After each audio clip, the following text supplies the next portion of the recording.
ब्रह्मा जी ने कहा, हे देवर्षि, जब नारायण देव जल में शयन करने लगे तो उनकी नाभि से भगवान शिव की इच्छा से अचानक एक विशाल और उत्तम कमल प्रकट हुआ। उस कमल में असंख्य नाल थे। उसकी कांति कनेर के फूल के समान पीली थी और उसकी लंबाई तथा ऊंचाई अनंत योजन थी। वह कमल करोड़ों सूर्य के समान प्रकाशित, सुंदर, सभी तत्वों से युक्त, अत्यंत अद्भुत, परम रमणीय और दर्शन के योग्य था। फिर भगवान सांबसदाशिव ने मुझे अपनी माया से मोहित कर अपने दाहिने अंग से उत्पन्न किया। हे मुनि, महेश्वर ने मुझे तुरंत अपनी माया से मोहित करके नारायण के नाभि के उस कमल में डाल दिया और लीलापूर्वक मुझे वहां से प्रकट किया। इस प्रकार उस कमल से मैं हिरण्यगर्भ के रूप में, पुत्र के रूप में उत्पन्न हुआ।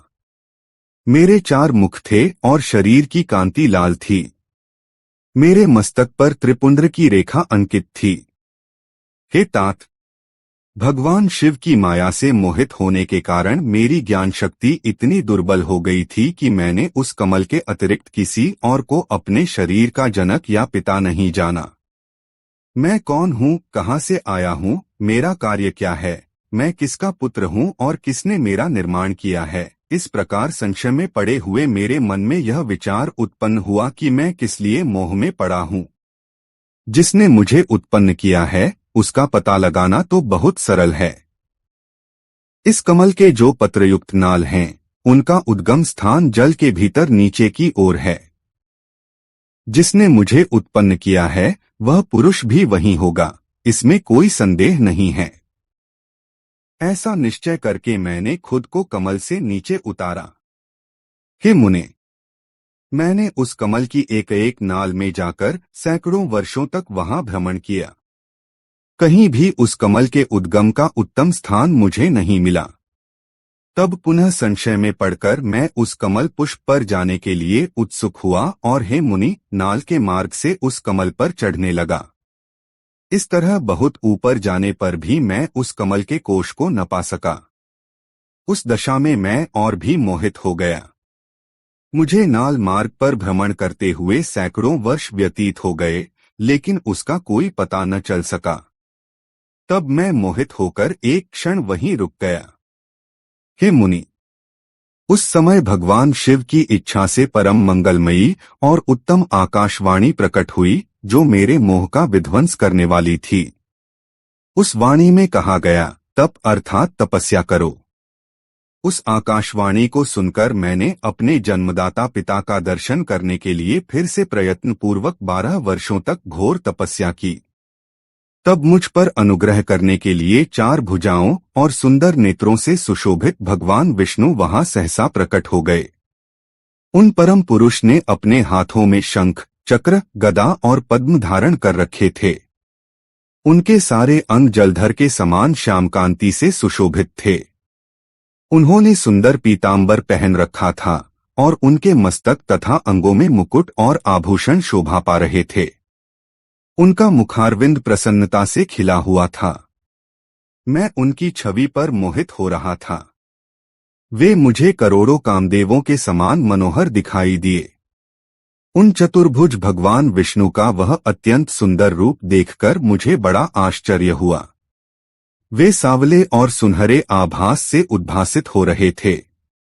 उस समय उन सत्सत स्वरूप सर्वात्मा महाबाहु नारायण देव को वहां उस रूप में अपने साथ देखकर मुझे बड़ा हर्ष हुआ। मैं उस समय प्रभु शंभु की लीलाओं से मोहित हो रहा था, इसलिए मैं अपने उत्पन्न करने वाले को न जानकर अति हर्षित होकर उनसे कहने लगा। ब्रह्मा जी बोले, मैंने उन सनातन पुरुष को हाथ से उठाकर कहा, आप कौन हैं? उस समय हाथ के तीव्र और सुदृढ़ प्रहार से क्षण भर में ही वे जितेंद्रिय जागकर शय्या से उठकर बैठ गए। तत्पश्चात अविकल रूप से निद्रारहित होकर उन राजीवलोचन भगवान विष्णु ने मुझे वहां उपस्थित देखा और हंसते हुए बार बार मधुर वाणी में कहा। विष्णु जी बोले, हे वत्स, आपका स्वागत है। हे महाशुभिमान पितामह, आपका स्वागत है।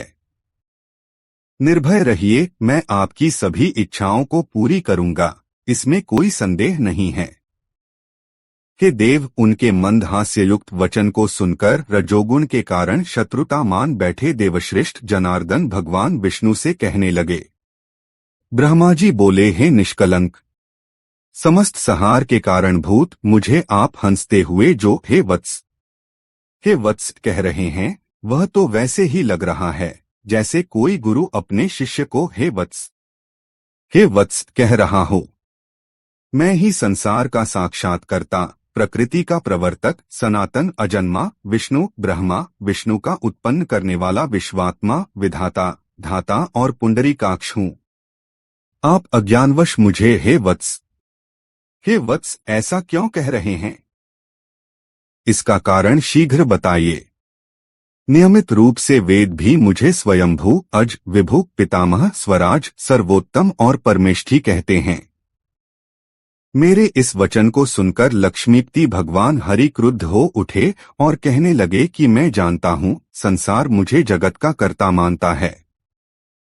विष्णु जी बोले, आप संसार की सृष्टि करने और पालन करने के लिए मुझ अव्यय के अंग से अवतीर्ण हुए हैं, फिर भी आप मुझे जगन्नाथ, नारायण, पुरुष, परमात्मा, निर्विकार, पुरुहूत, पुरुषतुत, विष्णु, अच्युत, ईशान, संसार के उत्पत्ति स्थान रूप नारायण, महाबाहु और सर्वव्यापक को भूल गए हैं। मेरे ही नाभिकमल से आप उत्पन्न हुए हैं, इसमें संदेह नहीं है। इस विषय में आपका अपराध भी नहीं है, आपके ऊपर तो मेरी माया है। हे चतुर्मुख, सुनिए, यह सत्य है कि मैं ही सभी देवों का ईश्वर हूँ। मैं ही कर्ता, हरता और भरता हूँ। मेरे समान कोई अन्य शक्तिशाली देवता नहीं है। हे पितामह, मैं ही परब्रह्म और परम तत्व हूँ। मैं ही परम ज्योति और वह परमात्मा विभु हूँ।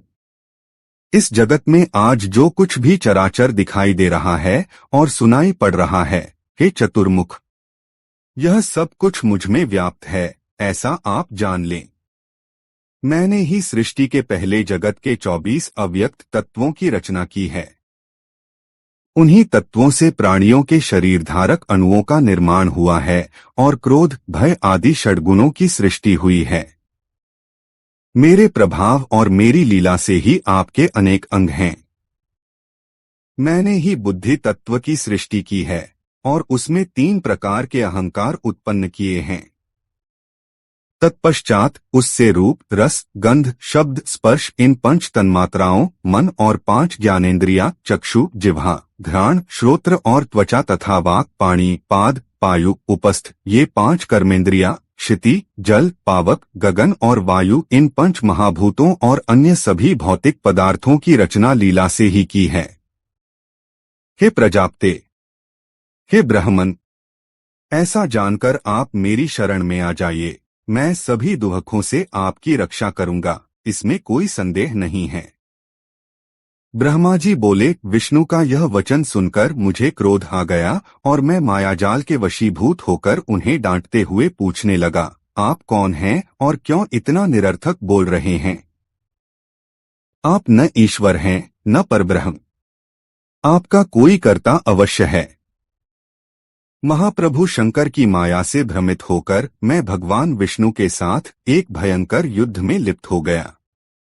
उस प्रलयकालीन महासमुद्र के मध्य रजोगुण के कारण हमारी शत्रुता बढ़ने से हम दोनों के बीच रोमांचक युद्ध छिड़ गया। इसी बीच हमारे इस विवाद को शांत करने और ज्ञान प्रदान करने के लिए हमारे सामने एक लिंग प्रकट हुआ। वह लिंग अग्नि की प्रचंड हजारों ज्वालाओं से भी अधिक ज्वालामय, सैकड़ों कालाग्नियों के समान तेजस्वी, नाश और वृद्धि से रहित और आदिमध्यांत से परे था। वह उपमारहित, अनिर्देशक, बिना किसी के द्वारा स्थापित, अव्यक्त और विश्वसर्जक था। उस लिंग की सहस्त्र ज्वालाओं के समूह को देखकर भगवान विष्णु मोहित हो उठे। शिव की माया से भ्रमित होकर विष्णु मुझसे कहने लगे, इस समय तुम मुझसे इतनी प्रतिस्पर्धा क्यों कर रहे हो? अब हमारे बीच एक तीसरा तत्व प्रकट हो चुका है, इसलिए युद्ध को रोक देना चाहिए। हम दोनों इस अग्नि से उत्पन्न लिंग की परीक्षा करें कि यह कहाँ से प्रकट हुआ है। मैं इस अद्वितीय अग्निस्तंभ के नीचे जाऊंगा और आप इसके परीक्षण के लिए वायु के वेग से शीघ्र ऊपर की ओर बढ़िए। तब ब्रह्मा जी ने कहा, ऐसा कहकर भगवान विष्णु ने वाराह का रूप धारण किया और मैंने भी शीघ्र हंस के रूप में परिवर्तित हो गया। उसी समय से लोग मुझे हंसहंस और विराट के रूप में जानने लगे। जो व्यक्ति हंसहंस कहकर मेरे नाम का जप करता है वह हंस स्वरूप हो जाता है। मैं अत्यंत श्वेत अग्नि के समान चारों ओर से पंखों से युक्त और मन तथा वायु के वेग से ऊपर की ओर लिंग का पता लगाते हुए चला गया। उसी समय विश्वात्मा नारायण ने भी अत्यंत श्वेत स्वरूप धारण किया। उनका शरीर मेरु पर्वत के समान 10 योजन चौड़ा और 100 योजन लंबा था। वे श्वेत और अत्यंत तेज दाढ़ों से युक्त थे। उनकी कांति प्रलयकालीन सूर्य के समान चमक रही थी। उनकी नासिका लंबी और भयंकर घुर्र घुर्र की ध्वनि करने वाली थी। वे छोटे छोटे पैरों से विचित्र अंगों के साथ विजय प्राप्त करने की इच्छा से परिपूर्ण दृढ़ और अनुपम वाराह रूप में थे। वे भगवान विष्णु अत्यंत वेग से लिंग के नीचे की ओर गए। इस प्रकार रूप धारण करके भगवान विष्णु 1000 वर्षों तक नीचे की ओर चलते रहे। उसी समय से पृथ्वी और अन्य लोकों में श्वेतवाराह नामक कल्प का प्रादुर्भाव हुआ। हे देवर्षि, यह मनुष्यों के कालगणना के अनुसार है। इधर भगवान विष्णु अत्यंत तेज गति से नीचे की ओर जाते हुए बहुत प्रकार से भ्रमण करते रहे, लेकिन महावाराह रूप धारण करने के बावजूद वे उस ज्योतिर्लिंग का अल्प भाग भी नहीं देख सके। हे अरिसूदन, तब मैं भी उस ज्योतिर्लिंग के अंत का पता लगाने के लिए वेग से ऊपर की ओर जाता रहा।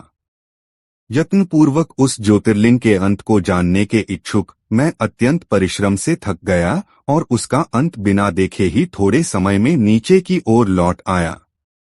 उसी प्रकार महाकाय कमललोचन सर्वदेव स्वरूप भगवान विष्णु भी थकान के कारण ज्योतिर्लिंग का अंत देखे बिना ही ऊपर लौट आए। शिव की माया से भ्रमित भगवान विष्णु मेरे साथ भगवान शिव को बार बार प्रणाम करते हुए व्याकुल चित्त से खड़े रहे। पृष्ठ प्रदेश पार्श्व और आगे से परमेश्वर शिव को मेरे साथ प्रणाम करते हुए भगवान विष्णु सोचने लगे, यह क्या है? वह रूप तो अनिर्देशक नाम और कर्म से रहित अलिंग होते हुए भी लिंग को प्राप्त और ध्यान मार्ग से अगम्य था। तदनंतर अपने मन को शांत करके मैं और भगवान विष्णु दोनों शिव को बार बार प्रणाम कर कहने लगे, हे महाप्रभु, हम आपके स्वरूप को नहीं जानते। आप वही हैं, आप ही हैं, आपको हमारा नमस्कार है। हे महेशान, आप शीघ्र ही हमें अपने स्वरूप का दर्शन कराएं।